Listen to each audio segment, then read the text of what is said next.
The man tell them, I am civilized, I am superior to you. The donkey say, listen man, like something wrong with your brain. Sit down and pay attention while I explain. He say, man, you just call me jackass and say how I stupid. But when I don't feel the walk, I ain't walking, no matter how you beat me.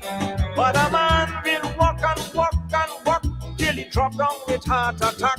So answer me fast, who civilized and who's the jackass? And the ram goat say, you just tell me how my odor offends your nose. But 2 days pass and a man ain't paid, he's smelling from head to toes. If ram goat had perfume and soap and powder, ram goat would smell like a rose. And that ain't no joke. So who civilized and who's the ram goat?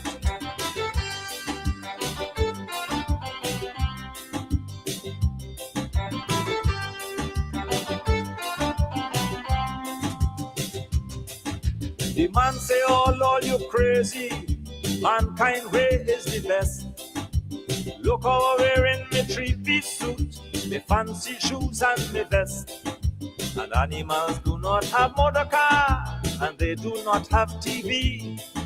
The monkey says, stupid man, look, listen to me. The animals born with the shirt and pants, and the shoes and the socks as well. And we don't want no big motor car, gasoline expensive like hell. You watching Oprah on TV, and your best friend Oprah your girl. So please answer me, who civilized and who's the monkey? And the tomcat say, you just tell me how I have no morality. But when I feeling romantic, it's one female cat and me. A man does have 42 women, he looking for 43. So answer me that, who's civilized and who's the tomcat?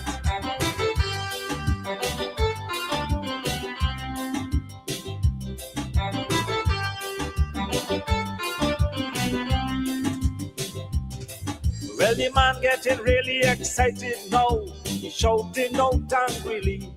He say mankind has religion and morals and decency, but the snake sitting in the treetop, he say mankind, boy, you real dense.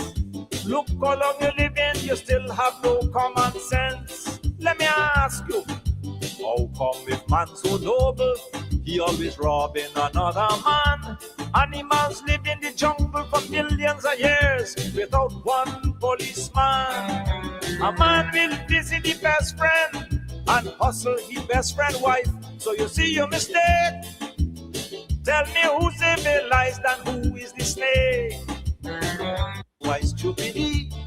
But when I don't feel the walk, I ain't walking, no matter how you beat me. But a man will walk and walk and walk till he drop down with heart attack. So answer me fast, who's civilized and who's the jackass? And the ram goat say, you just tell me how my odor offends your nose.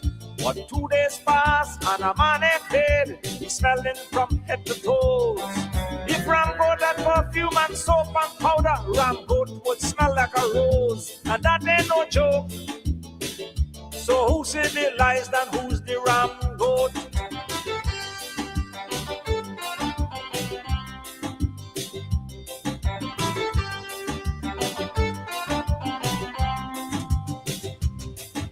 The man say, oh Lord, you crazy, mankind way is the best. Look how I'm wearing me 3-piece suit, me fancy shoes and me vest. And animals do not have motor car, and they do not have TV. The monkey says, stupid man, look, listen to me. The animals born with the shirt and pants, and the shoes and the socks as well. And we don't want no big motor car, gasoline expensive like hell.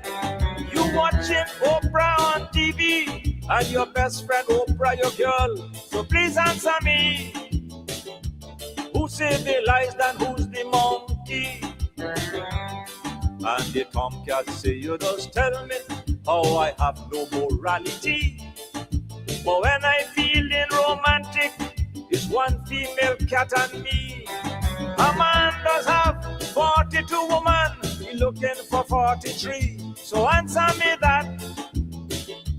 Who's civilized and who's the tomcat?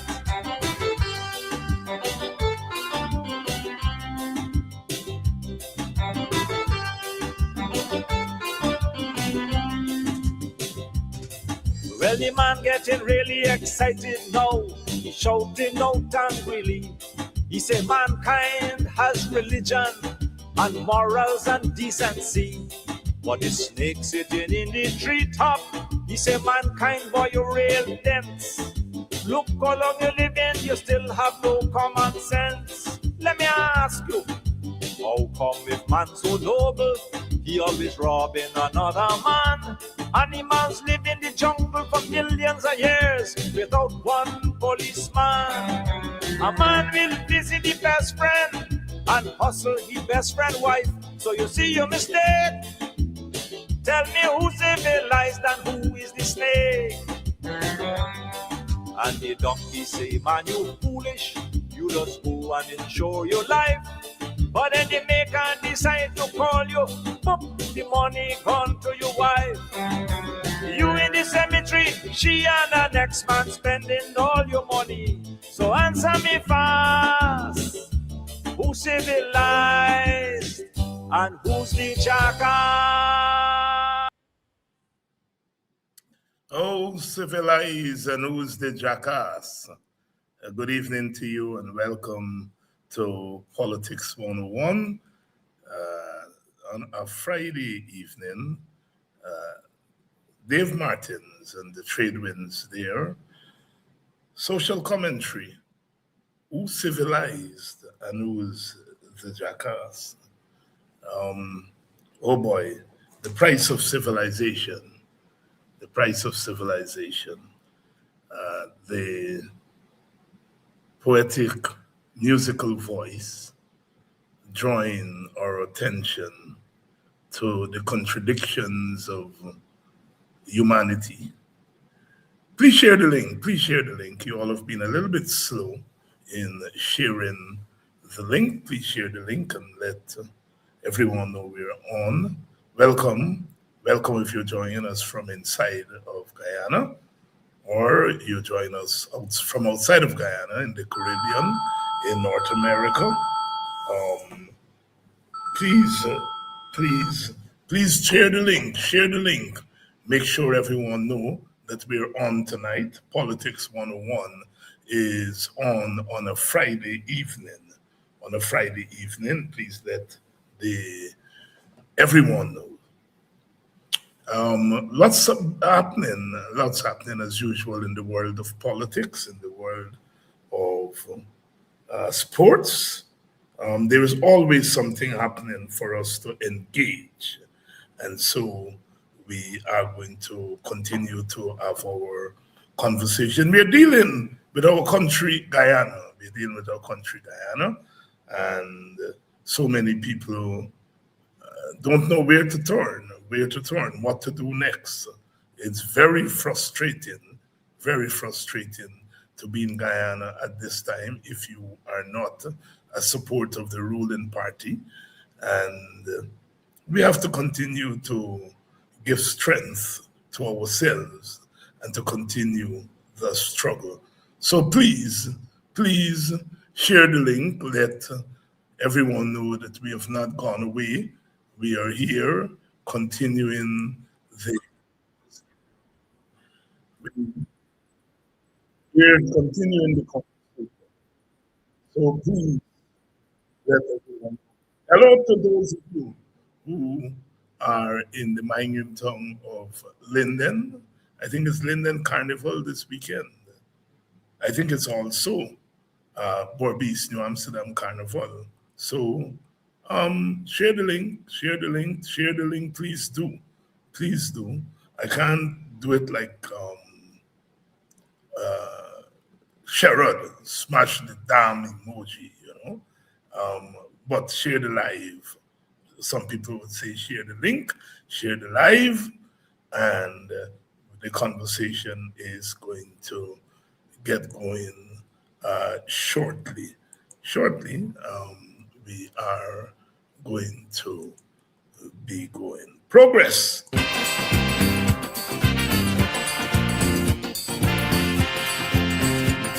Today, when I look around in the world, what do I see?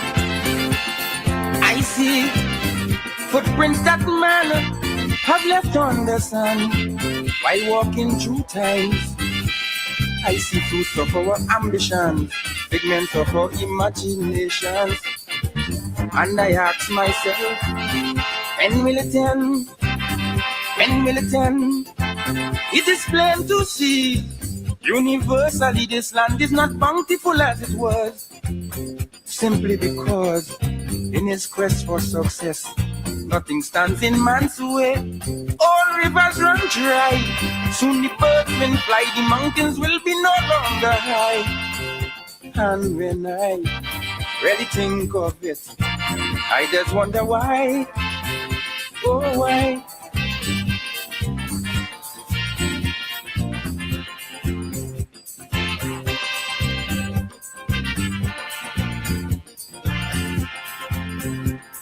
I see charity deplored, equal rights totally ignored, wisdom and ingenuity working in accord, simply to afford such inventions as thermonuclear warfare and environmental warfare.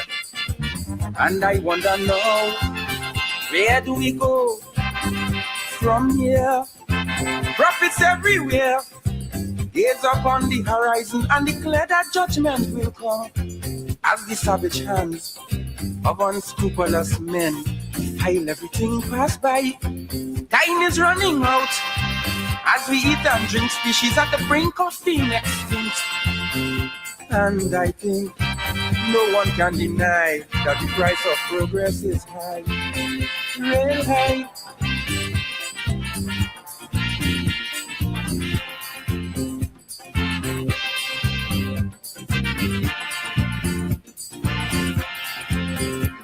I see consciousness as great as today we live recklessly.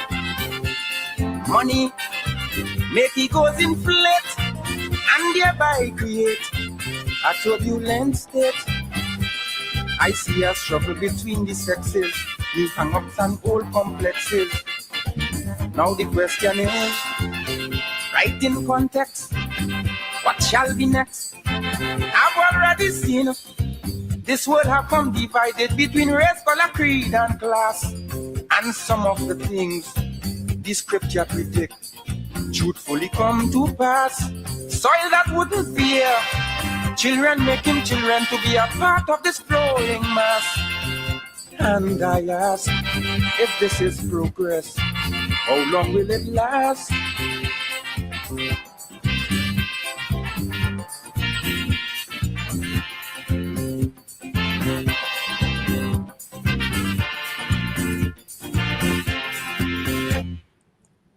The price of progress, if this is progress, how long will it last? King Austin there out of Trinidad and Tobago, of course. And that calypso a few years ago was voted as the greatest calypso of the 20th century. King Austin, a little known calypsonian, but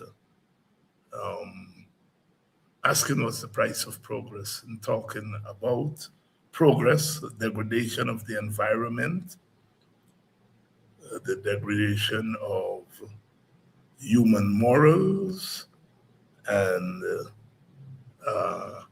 the calypso was written for the mighty Sparrow, and the Sparrow did not sing it, and King Austin sang it, and And it was voted as the greatest calypso of the 20th century. Good evening.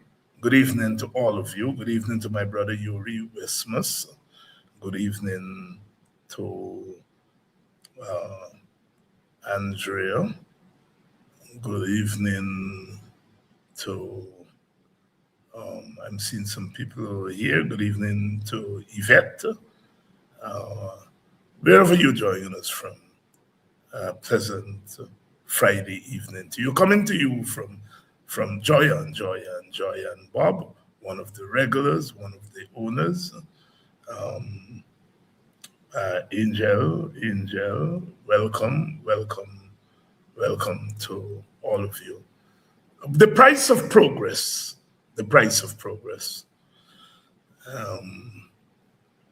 We in Guyana, as you know, are boasting to the world of the progress that we have made economically. $1.558 trillion. We boast of our bridges and our roads, and we said progress. But what's the price of progress? The price of progress, the price of that progress.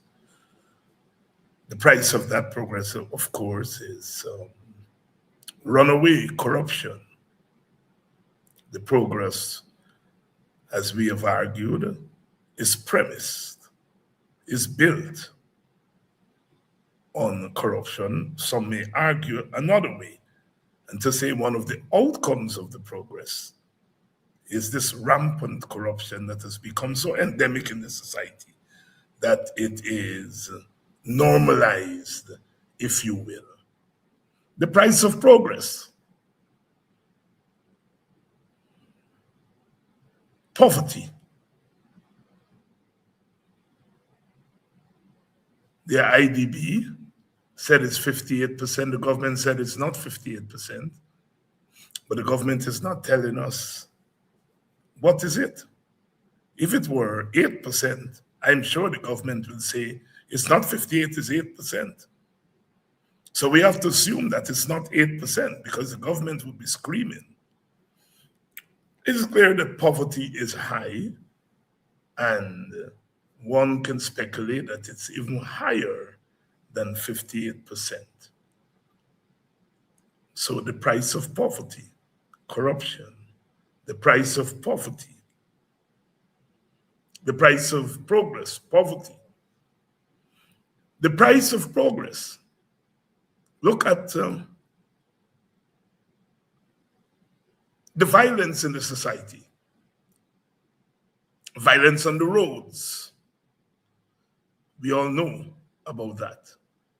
Violence in families and households.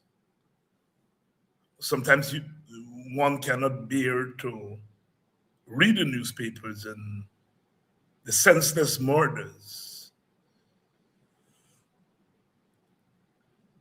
We have a high rate. Somebody was telling me that we are now we have the third highest rate of suicide in the world. The question of mental illness in the society. The price of progress. The price of progress is a very high price that we are paying. The price of progress. Our institutions are not working.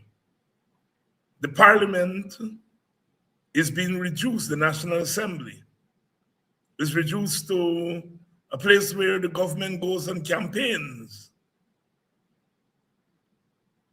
The stifling of deliberation in the People's House. We just had the budget debates. It was a farce in many regards. 2 weeks. 1 week for debates, 1 week for estimates. It's a farce. The price of progress. Executive domination. Executive dominates everything. It dominates the other branches. The price of progress.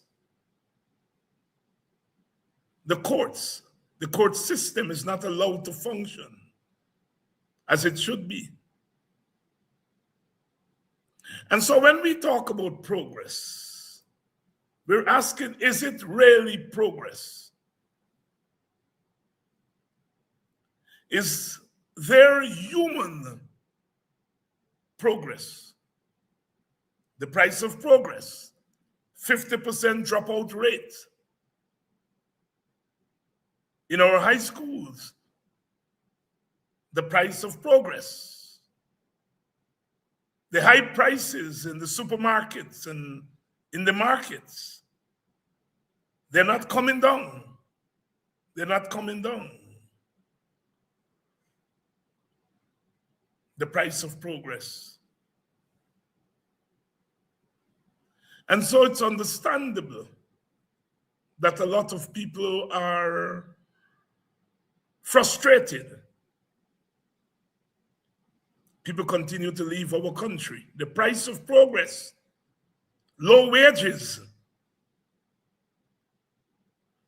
for all categories of workers, but especially government workers, public servants.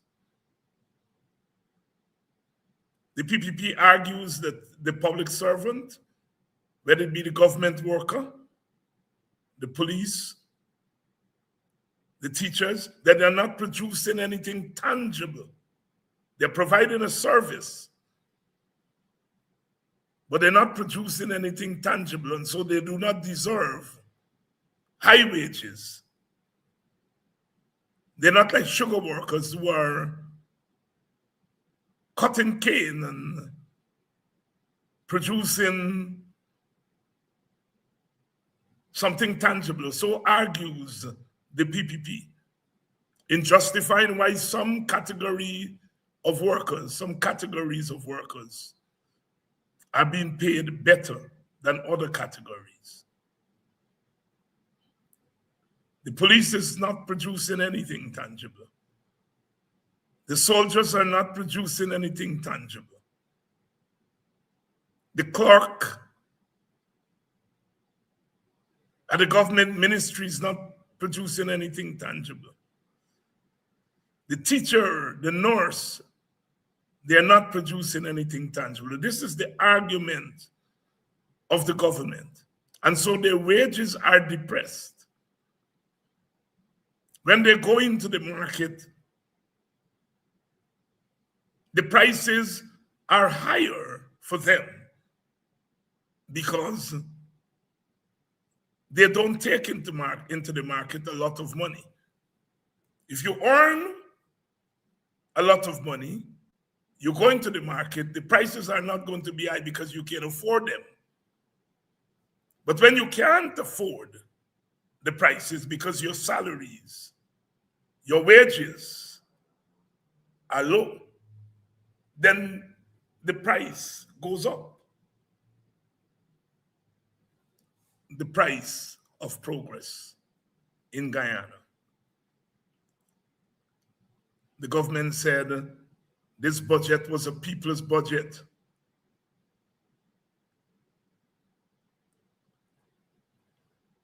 Putting people first. Putting people first. Which people, which set of people are you putting first? Are they the people who are connected to the ruling party? Yes. The APNU said friends, family, and favorites.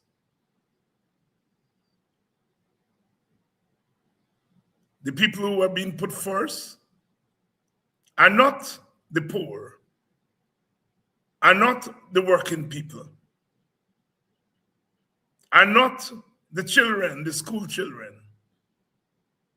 are not the university workers putting people first. Where is the progress? Or what is the price of the progress? One cannot deny when one walks around Guyana, it is not what it looked like 20 years ago, 30 years ago. Big buildings are going up. foreign businesses are here. Progress? How do you measure that progress? Lots of the buildings that we see going up are financed by people coming back to Guyana to live. Some of them sending monies for their families to repair houses. Is it really progress? Is it really driven by government policy? Some of these symbols that we see in the society are happening not because of the government, but in spite of the government.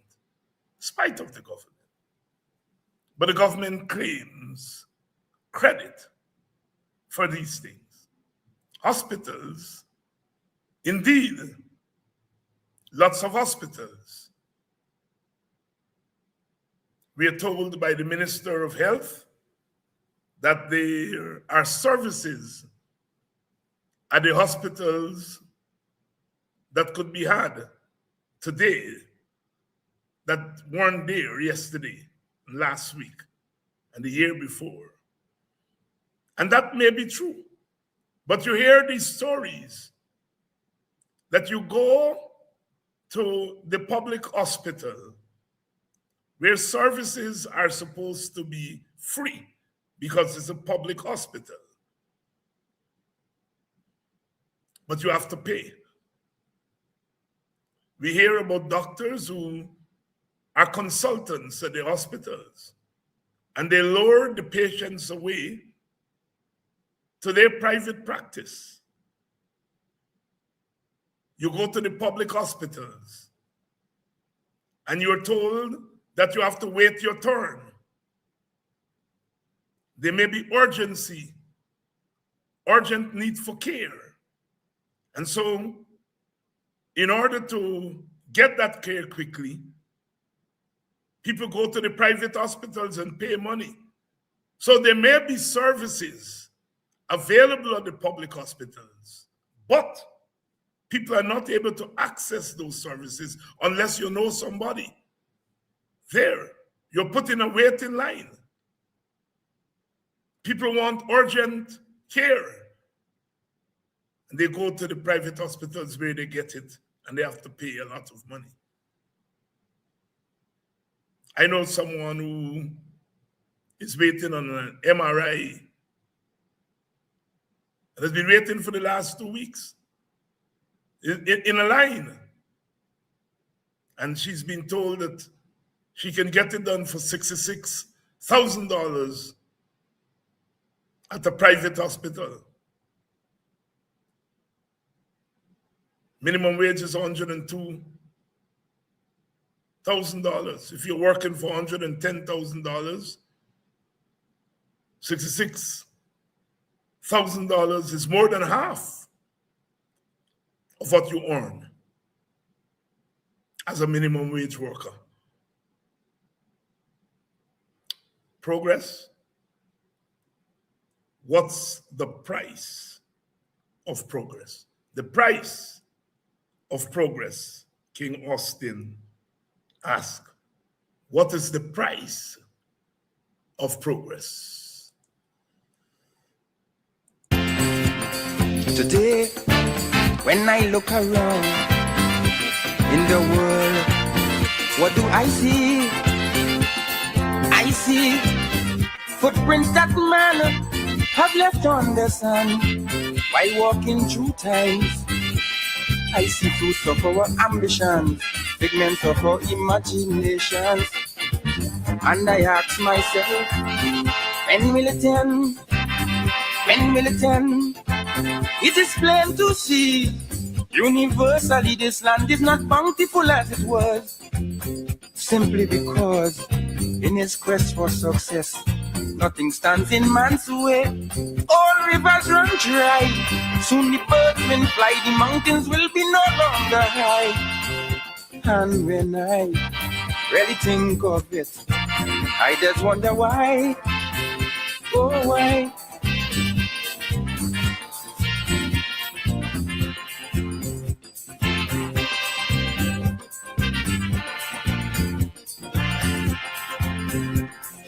I see charity deplored, equal rights totally ignored, wisdom and ingenuity working in accord, simply to afford such inventions as thermonuclear warfare and environmental warfare. And I wonder now, where do we go from here? Prophets everywhere gaze upon the horizon and declare that judgment will come as the savage hands of unscrupulous men pile everything pass by. Time is running out as we eat and drink, species at the brink of being extinct. And I think no one can deny that the price of progress is high, real high.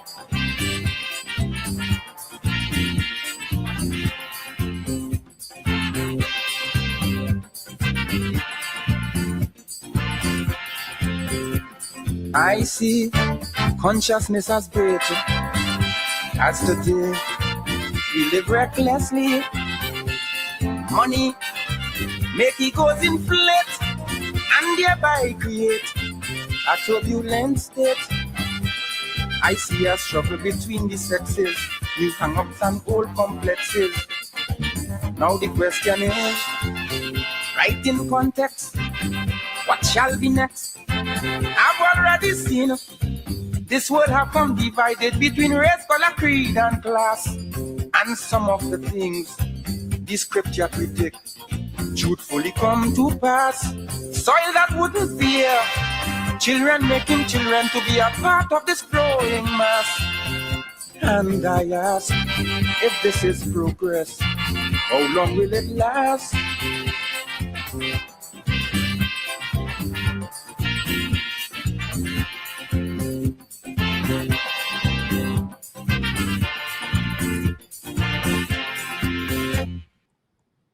How long will it last? This progress in Guyana that they're talking about. How long will it last? How long will it last? I was telling a friend today that what is happening in Guyana right now is going to have consequences for the next at least 50 years. The order is being reordered in Guyana. And some people are not hip to it. It is more than just a party winning an election and governing. The very bedrock, the very structures of Guyana are being adjusted to have certain outcomes. And in the next 50 years, we are likely to see a Guyana where some are permanently left out. And that is one of the biggest fears. The poor of all races will be permanently left out, because if year after year, people are becoming poorer and poorer, then poverty is being normalized.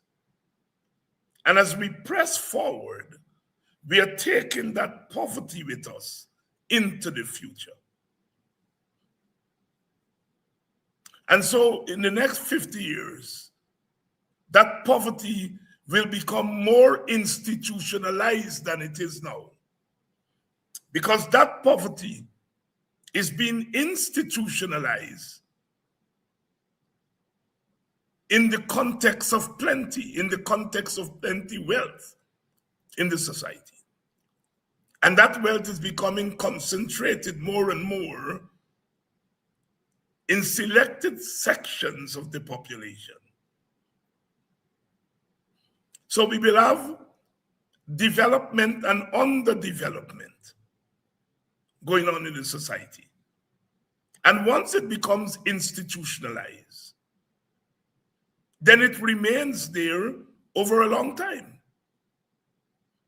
And this is where Guyana is headed.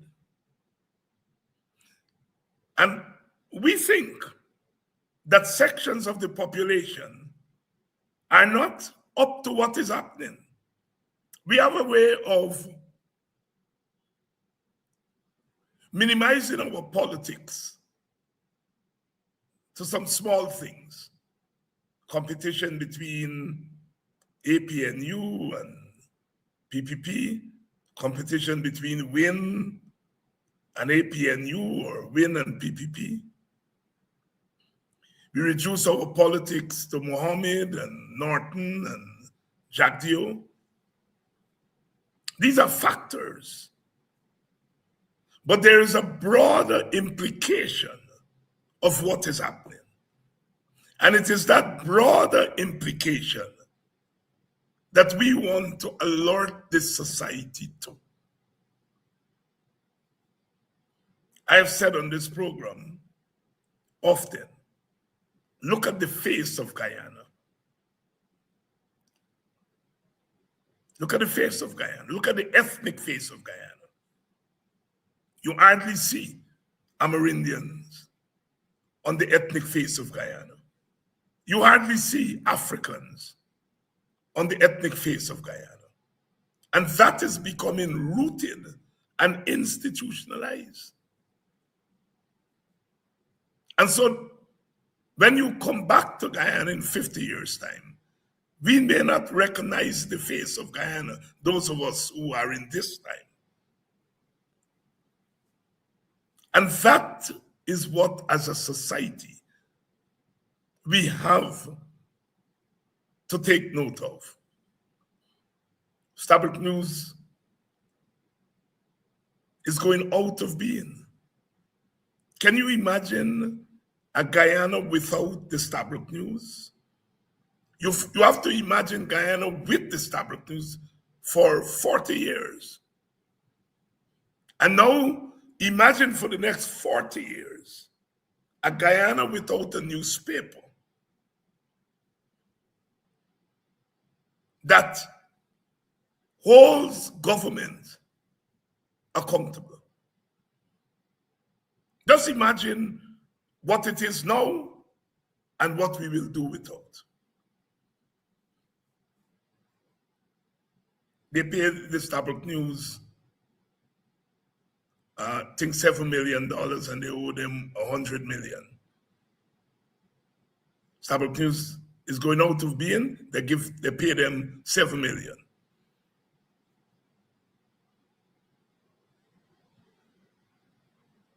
No doubt Stabroek News is in debt. That's $7 million will have to go towards debt, but the paper is gone. And so the killing off of institutions that are perceived to be unfriendly to the government is becoming institutional. The struggle to get newspapers like the Stabroek News and the Kaieteur News, it was a struggle. Those newspapers didn't come into being just like that. It came out of a struggle.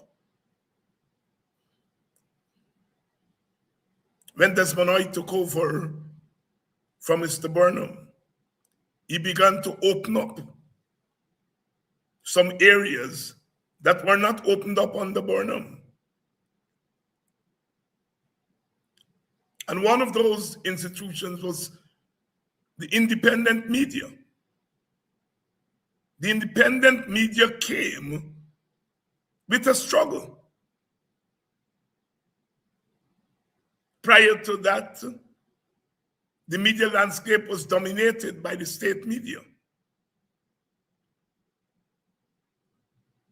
We had to depend on the Catholic Standard, a little small paper, Day Clean, a pamphlet, the Mirror, small newspapers, to get an alternative view. And because of pressures to democratize governance in Guyana, an independent media developed, starting with Stabroek News, later on Kaieteur News, later on independent television. But look today, 40 years later. There is no Stabroek News. A lot of the independent media of 40 years ago, 30 years ago are now in the hands of supporters of the government. Progress? What is the price of progress?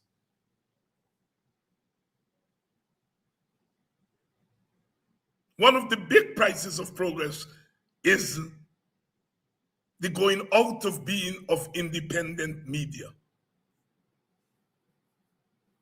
Yes, we now have online media, new media. We are part of that new media. But this new media is not accessible to all citizens. Not everyone has a cell phone. Not everyone has a computer to take access of online, to have access to online media. And so when you kill off the traditional media, you are deliberately denying sections of the population access to information. Progress? Think about what Guyana would look like without the Stabroek News. And you start with the Stabroek News, and you will go next to Kaieteur News.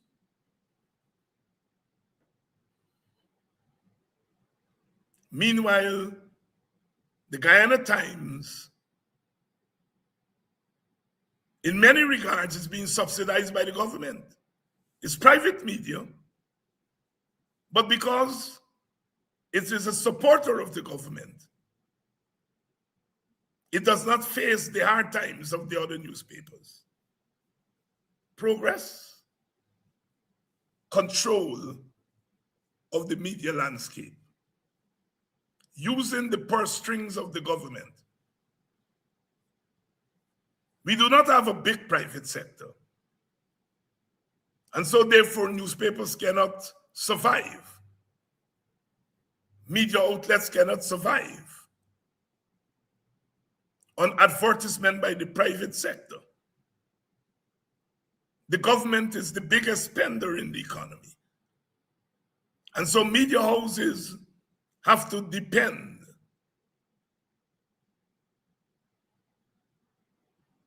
on advertisement from the government. The government uses advertisement as a form of punishment for some and a form of reward for others. Progress? What's the price of progress? The shaping of this society in a certain way is going to have implications for the next 40 to 50 years. On Sunday,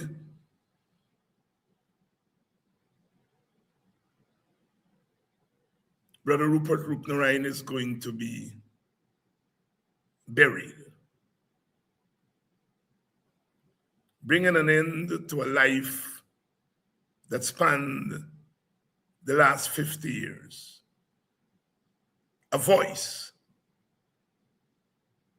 Whether you agree with his politics, agreed with his politics or not, his was a voice of reason. His was a voice of consensus.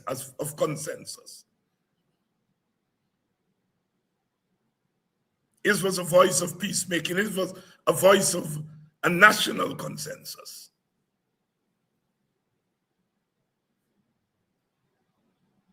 Are we producing more Rupert Roepnerines in this time?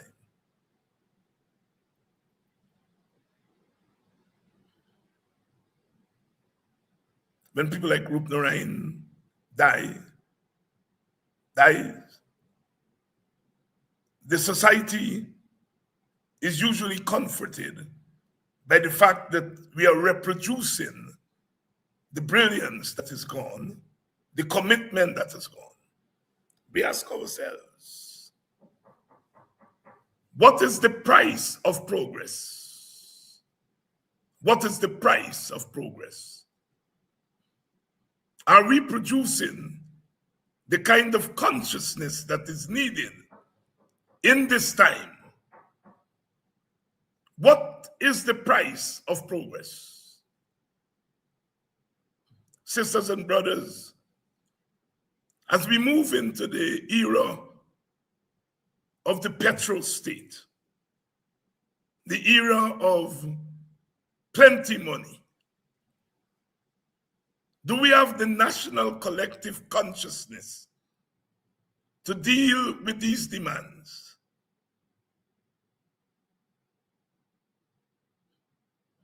I've said before, we bring into this petrol state era all of the burdens, the unsolved challenges, we bring them into the present. In the early years of independence, there were attempts to deal with poverty. There were attempts to deal with education democracy. There were attempts to deal with our infrastructure. We made some progress. But because we didn't have the resources, part of that agenda had to be abandoned by the time we got to the 1980s. And so in a sense, we came into independence. We made some progress on poverty. We made some progress on education. We made some progress on healthcare. We made some progress on infrastructure development. But from the late 1980s up until the last decade, a lot of that was reversed by the institution of structural adjustment imposed by the IMF and the World Bank. And so as we enter this petrol state, we are bringing those ailments with us. We are bringing those ailments with us. Do we have the consciousness at the level of our leadership? Do we have the commitment of a Rupert Rupnaraine at the level of our leadership to use the windfall to solve these problems? Last night I talked about Burnham.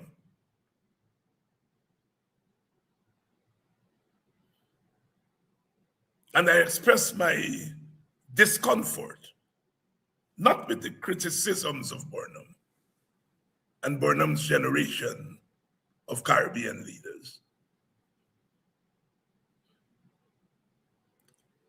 I expressed my discomfort with the demonization.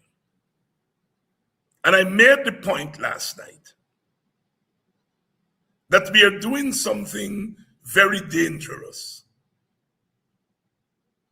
Is that we are creating a society without a critical sense of its own history. When masses of Indian Guyanese are socialized to believe the leaders of one of the other races are incompetent, destroyed Guyana, we are playing a dangerous game. I have said, and we have said, that a lot of Guyana's problems are institutional. They developed out of our history. The PPP did not invent poverty. The PNC did not invent poverty. Poverty is a hangover, a legacy of slavery and colonialism. What the PPP is guilty of is that they have not, in a serious way,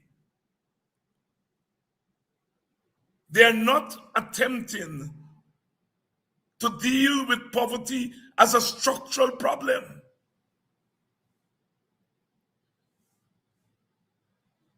They're not creating policies that are deliberately aimed at reducing and ultimately getting rid of poverty.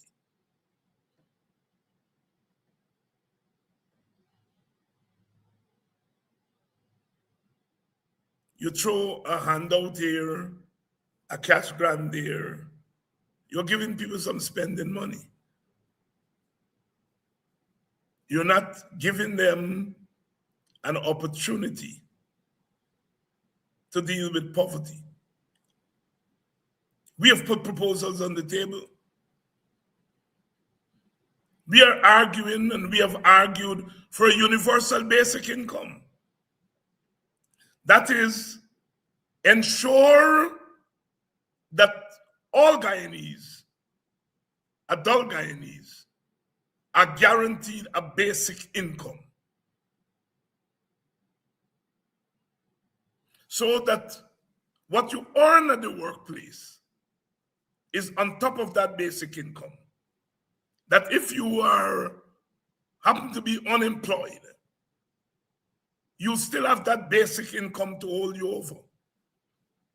And if you have a basic income, a universal basic income, there'll be no need anymore for things like old age pension and social assistance. You are weaning the society of social assistance by guaranteeing them an income.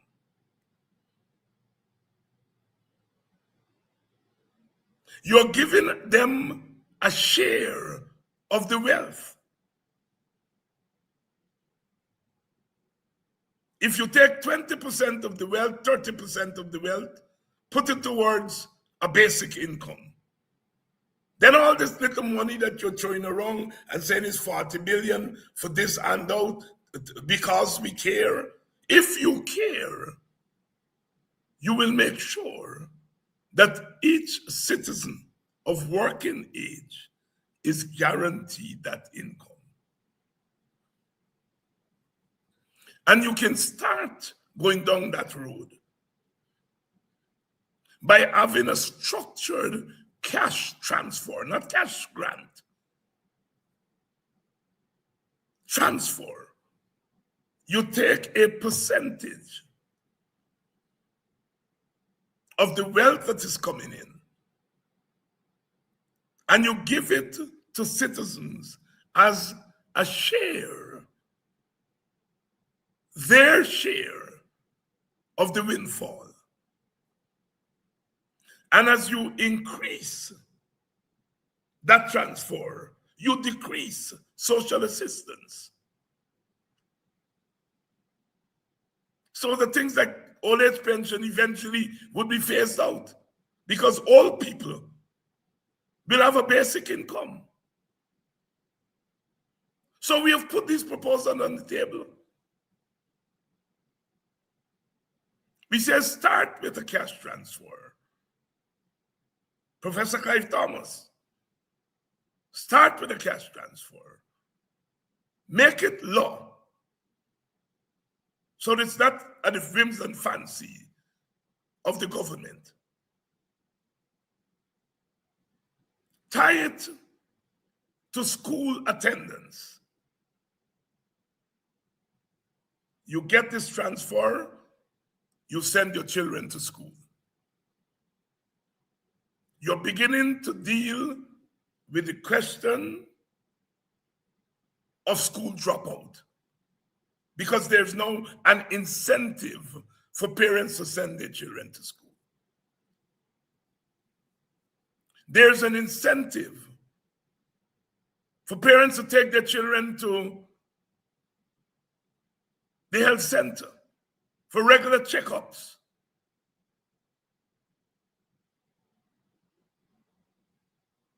So you're hitting 2, 3, 4 stones.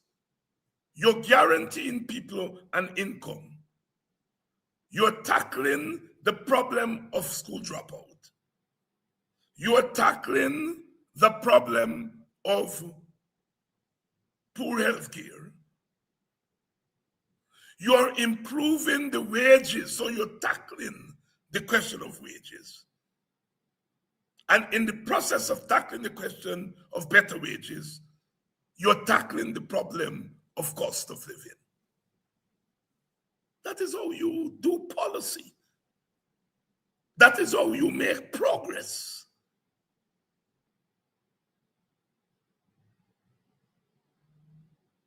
You see, we are in love with the cash grant. Everybody wants their $100,000. And I'm not going to sit here and tell you you must not want it. And you must not ask for it. So let me get that out of the way. But would you prefer $100,000 a year rather than $50,000 a month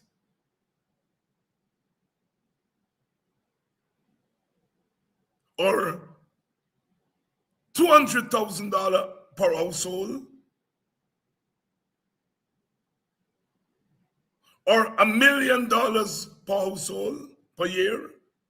It will be more than 100,000. And you could look forward to it because it will be by law.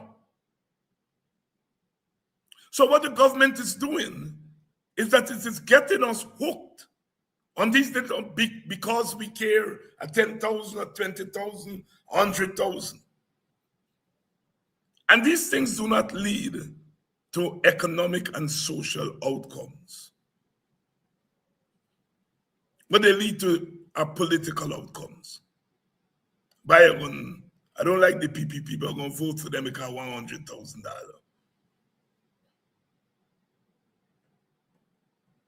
And you get $100,000 and you spend it out because you're in debt. A lot of people told me they borrow money expecting that $100,000 at Christmas time. So they're in debt.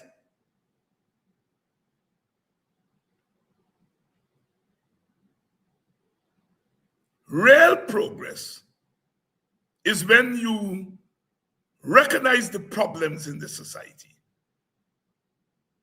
and do something intentionally to get rid of the problem. And that's where we part company with the PPP. That's where the APNU, I think, is ahead of the other political forces, because we are thinking these things through.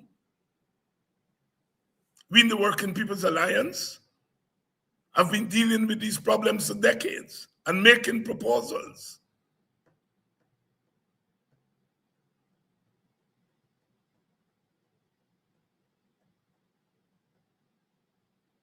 The government is interested in saying, we have trained 10,000 students with a gold scholarship.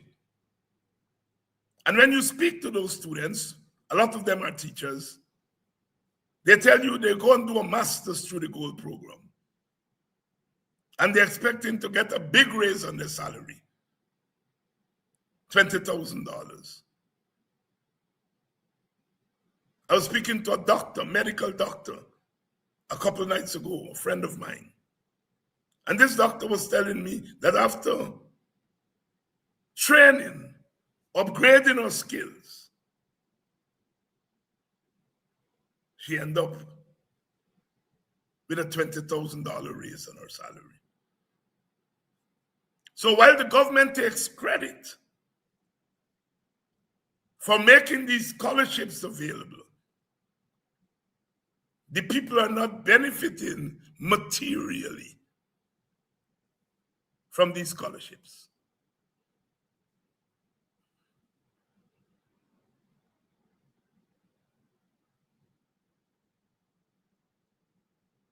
And so, sisters and brothers, the price of progress.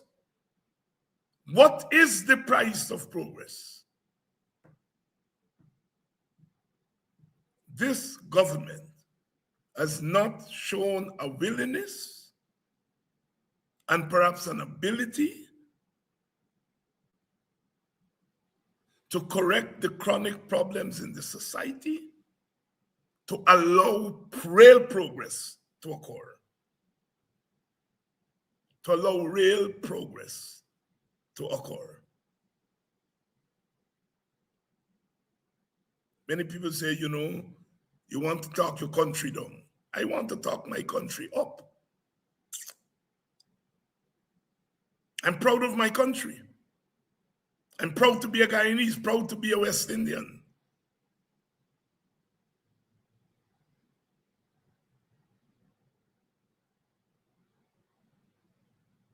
I'm critical of my own country because I love my country.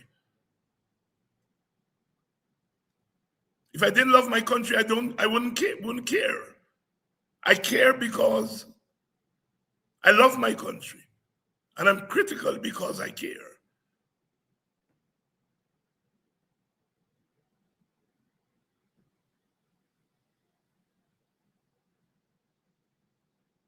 Many people remain here, never left.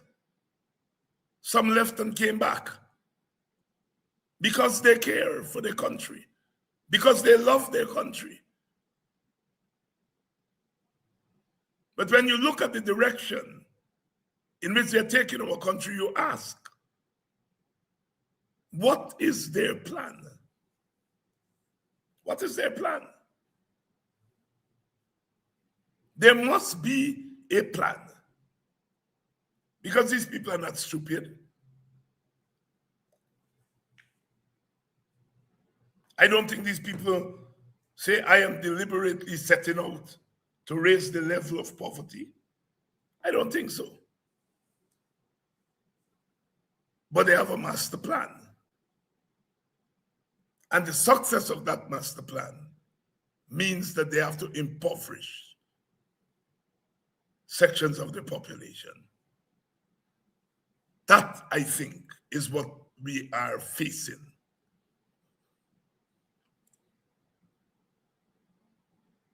What do we do? I think the time has come for us to recommit ourselves to struggle. So many people have met me and they're asking, Dr. Hines, what can we do? What can we do?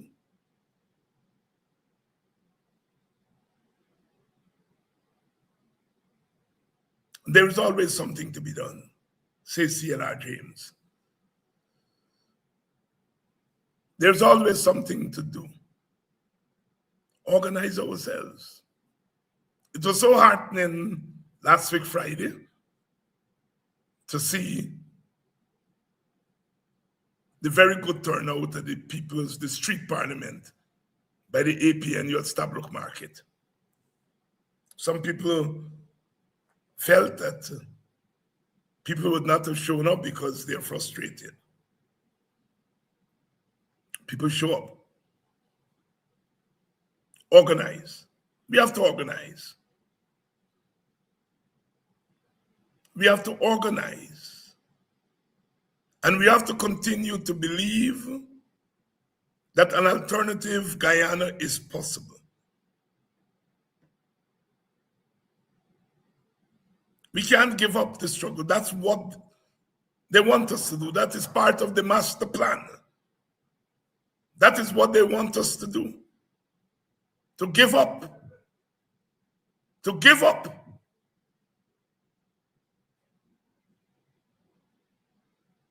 We have to organize. We have to organize. We have to organize. The price of progress. The price of progress. The price of progress.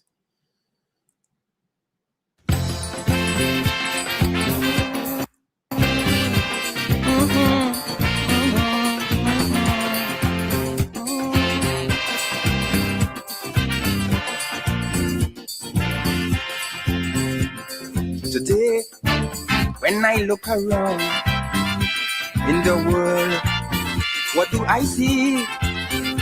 I see footprints that man have left on the sand while walking through times. I see fruits of our ambitions, figments of our imaginations, and I ask myself, when will it end? When will it end? It is plain to see, universally this land is not bountiful as it was, simply because in his quest for success, nothing stands in man's way. All rivers run dry. Soon the birds will fly, the mountains will be no longer high. And when I really think of it, I just wonder why, oh why.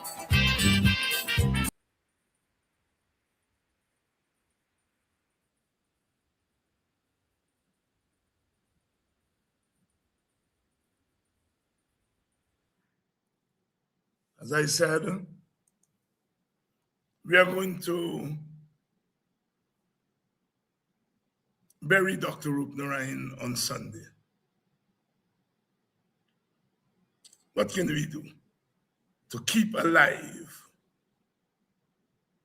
Roop Narayan's legacy and the legacy of all those soldiers whose footprints are left on our political landscape?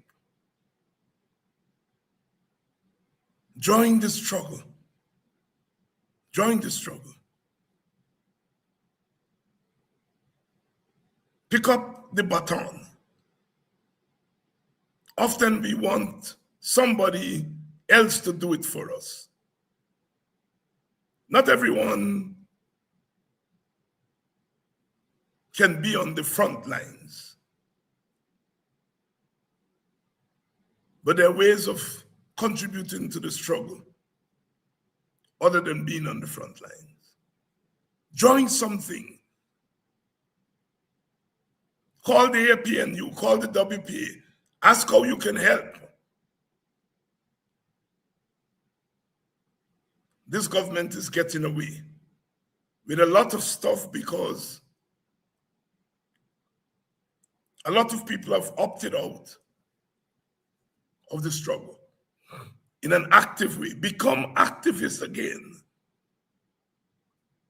A society without activists is a dead society, a dying society.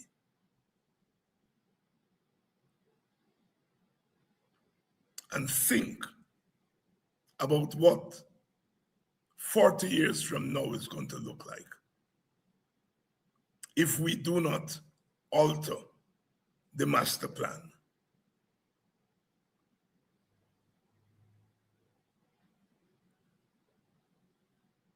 So the challenge is thrown out here tonight. Get up. Yes, some supporters of the APNU were badly bruised by the election. Electoral politics are as such. Sometimes you win the numbers, sometimes you don't win. But it's not the end of the road. Elections have their own dynamics. But we must not confine our destiny just to elections. Something has to be done in between elections.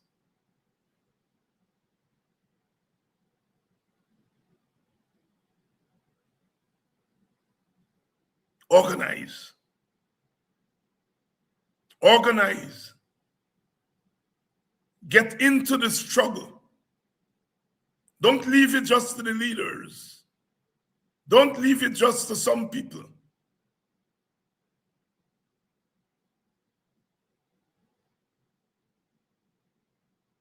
We cannot allow our country to slide into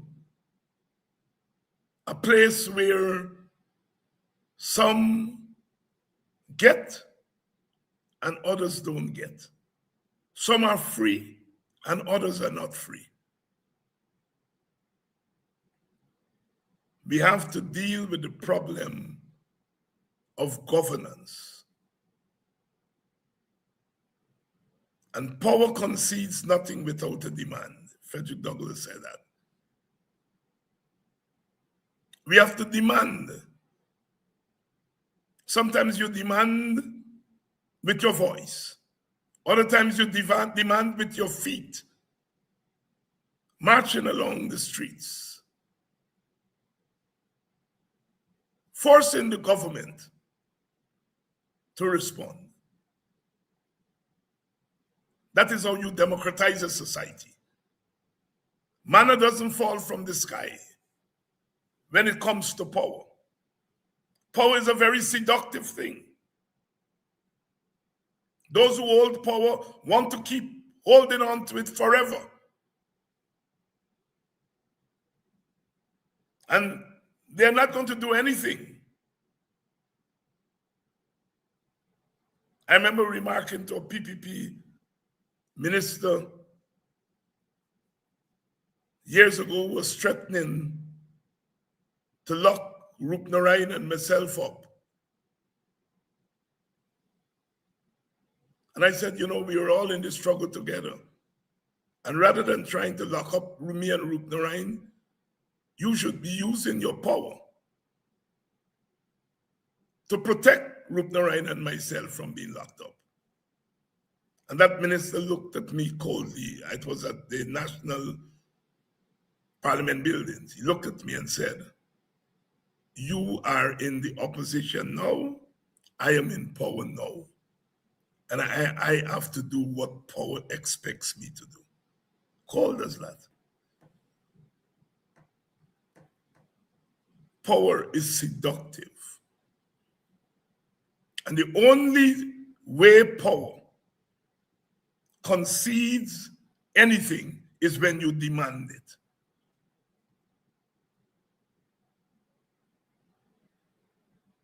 Get up, stand up erect, and continue to wage this struggle.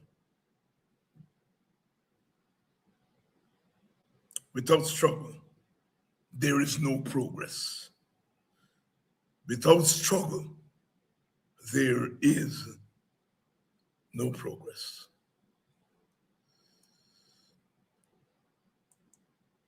We have faith in our people. Our people have shown faith in us. We have to merge them together to keep Guyana out of the danger that they're taking us into.